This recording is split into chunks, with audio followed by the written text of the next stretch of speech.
Hey everybody, it is Gordon Majak here, back with another episode of Timeless Pop, Rock, and Soul.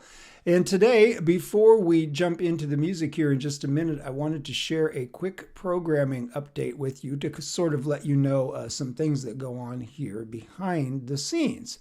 Now, what you may not realize is that the artists and the songs that I play here and that I feature here on the channel are, to a certain extent, influenced by the artists and the songs that I cannot play.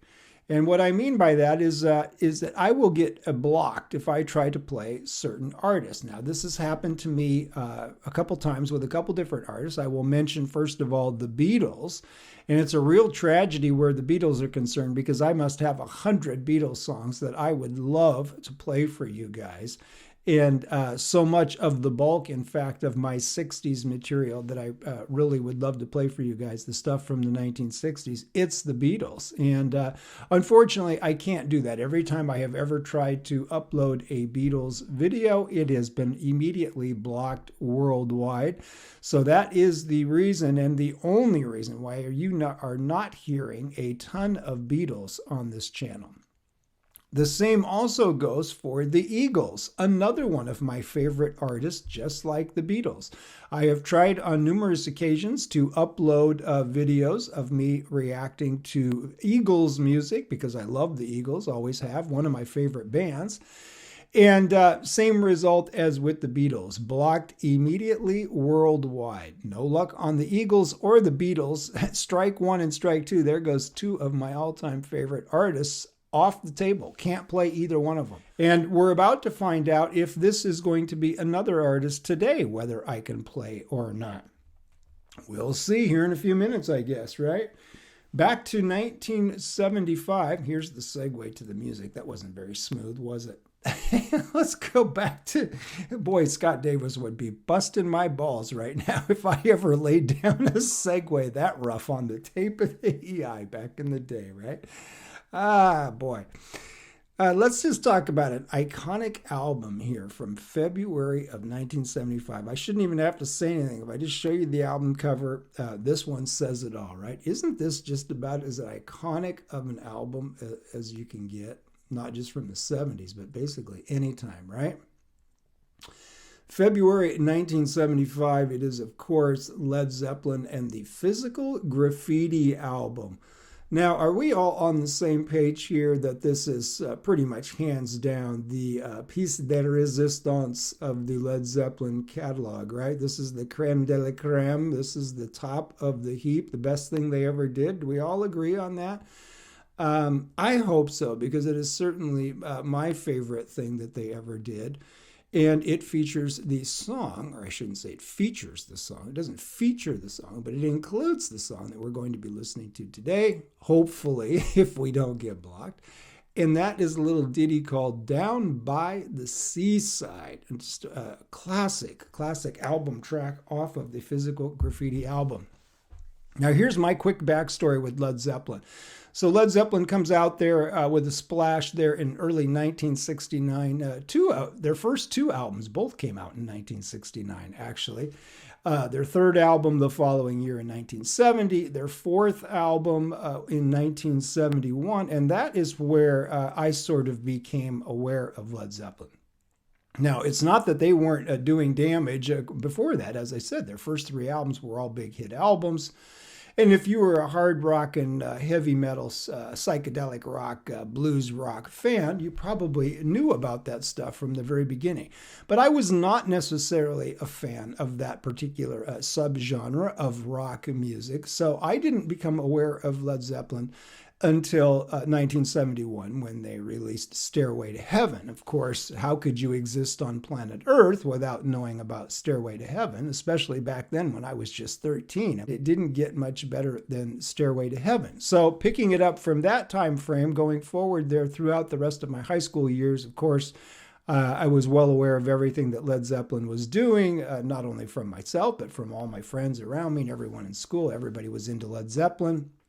Couldn't go to a party without hearing all those Zeppelin albums, that's for sure, back there in the high school days.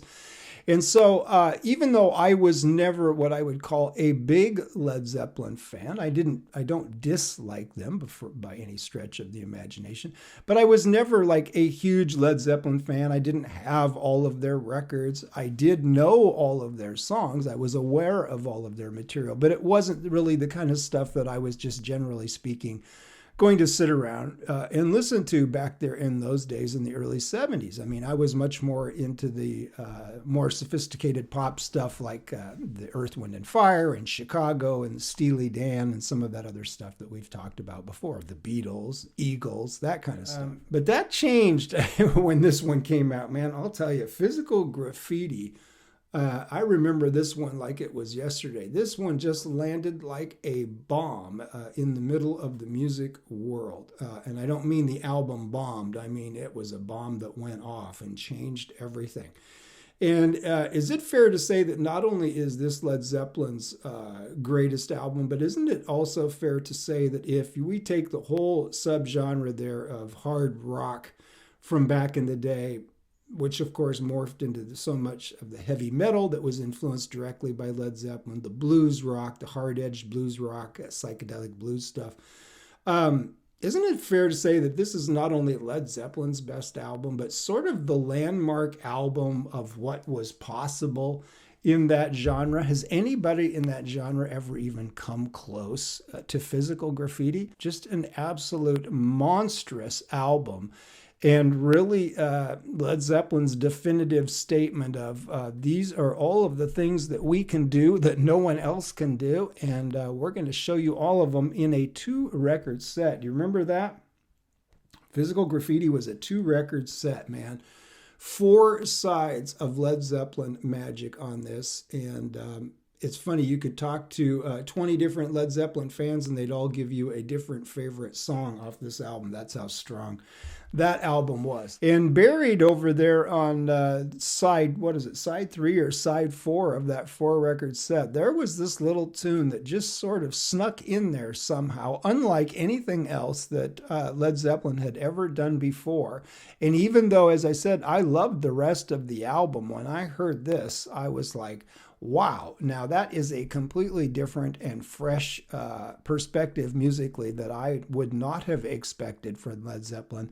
This was the one that just really put me over the top and really knocked me out and showed me that different side of the Led Zeppelin crew and what they were capable of. And stuck with me all these years later. I've been dying to get to it on the channel. And today I'm dying to find out if we can get it past the censors. From 1975 and that classic Physical Graffiti album, it is Robert Plant, Jimmy Page, John Bonham, and John Paul Jones. Led Zeppelin, an under-the-radar album track. Let's see if we can get it under the radar all the way through to the end of the video. It is Led Zeppelin, Down by the Seaside.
Wow. All these years later, listening to that played back, I'm just sort of in shock, actually, to think of, at that time, as I said, not being a huge Led Zeppelin fan to begin with. I liked the stuff I liked. I didn't like the stuff that I didn't like. So I wasn't a huge fan, but there was some stuff that I really, really loved that they did.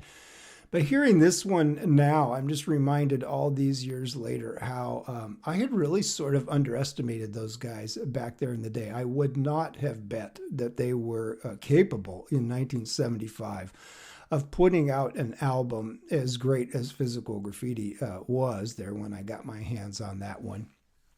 And to hear a song like this now, I mean, these four guys, I really underestimated just how much each of them had to give because as I listen to this, I can talk about each of these four parts. There's something just beautiful and incredible about all four of the contributions that these guys put on this record.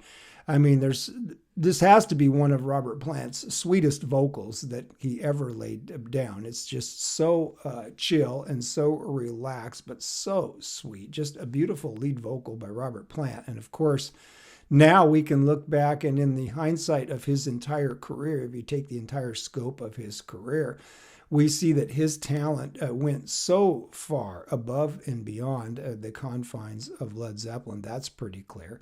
But when I listen to this guitar part, it's the same thing. This has got to be one of my favorite Jimmy Page guitar parts, and which is kind of odd considering, some of the hard crunching rock and roll stuff that he did on those Zeppelin albums.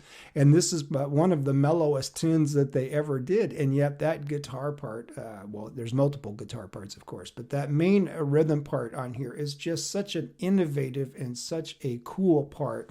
And it suits the song so well, and it's not something that an average guitar player, well, even an above average guitar player, would have even thought of in the first place. Just such an interesting and unique perspective that Jimmy Page took on that rhythm guitar part. It's almost like a rhythm and a solo guitar part at the same time. And of course, the solo in the middle there, typical Jimmy Page quality as you would expect. John Bonham on the drums. I mean, all these years later, that guy's reputation and stature as just an absolute legend. I mean, a lot of people think he might have been the greatest rock drummer of all time. And his reputation and his legend have only grown in the decades since his passing and since Led Zeppelin sort of came out of the picture there in the 80s. But John Bonham on this song, again, just so laid back and chill. And he's so close to being behind the beat, but he's not quite behind the beat, just right where he needs to be, sit back in the pocket there. Just a typically great John Bonham drum performance, as always. And then what about John Paul Jones, the guy that nobody ever talks about from the Zeppelin days? Page and Plant and Bonham, it seems like, get all the love. And there was John Paul Jones back there just quietly doing his thing without much flash or fanfare. And in this case, it's as beautiful electric piano part, just so tasteful and so well done, and again suits the song just beautifully. And as I say, John Paul Jones doesn't get a lot of love, but always seemed to be doing something so essential and so perfect for the song. And here he is again, giving it up for the band and giving it up for the song. Great individual performances from all four guys on this one. That's always the case, right? And what an album Physical Graffiti was. And as I said, here at the end of the album, coming down the home stretch of the record and hearing this one for the first time, quite the head turner there in 1975, got my attention in a hurry. And even though so many great songs on this album, this has got to be one of my all-time favorite Zeppelin tunes in general, and certainly on this record. And that is saying something when you consider some of the monster tracks that I don't even need to go into. If I am able to get this by these censors and we are able to play Led Zeppelin on this channel, some of you will be very happy out there, because there are definitely some more things of theirs that I would like to get to. some of the more off-the-cuff stuff, more of the left field material, but definitely some more stuff that I would love to play here on the channel. We just have to see. I don't even know. Man, you guys would have been bombarded with the Eagles and the Beatles and the Ronstadt and all that stuff by now if I could have gotten that to fly. But I never know. Like I always say, I don't know from one day to the next what's going to fly and what isn't. And when stuff does get blocked, nobody is more disappointed than me. And you guys never even get to see those videos because as soon as I get the block notification, I just delete them. What's the point of having a video where there's no music, right? So let's see what happens with this one. And you guys got to let me know. 1975, were you there? Do you remember this one from back then? Would you remember? I mean, I remember Into the Summer. This was like the go-to album, even into the summer of 1975. You go to a party, it's like, put on Physical Graffiti, flip it over, just keep going. People were content to hear nothing but this record back there in the day, and understandable. Just a monster album by Led Zeppelin. There they are, Jimmy Page, Robert Plant, the great John Bonham, and John Paul Jones. What a crew. Yeah, it was so cool to see those guys really sort of go beyond that previous boundary that they may have or may have not had there in their first few albums with the heavy blues rock stuff, the heavy metal stuff. I always thought it was pretty cool that they showed that they could go beyond that, and I think they started doing that there in that Houses of the Holy, the fourth album, the fifth album, and then leading up to this one, certainly, when they just blew the whole thing wide open. Led Zeppelin, Physical Graffiti, the album, and Down by the Seaside. Man, what a great song on a lazy afternoon. I hope you guys get to hear it. Let's find out. I'm going to post it right now. See you in the next one. Let's see what happens here. Down by the sea.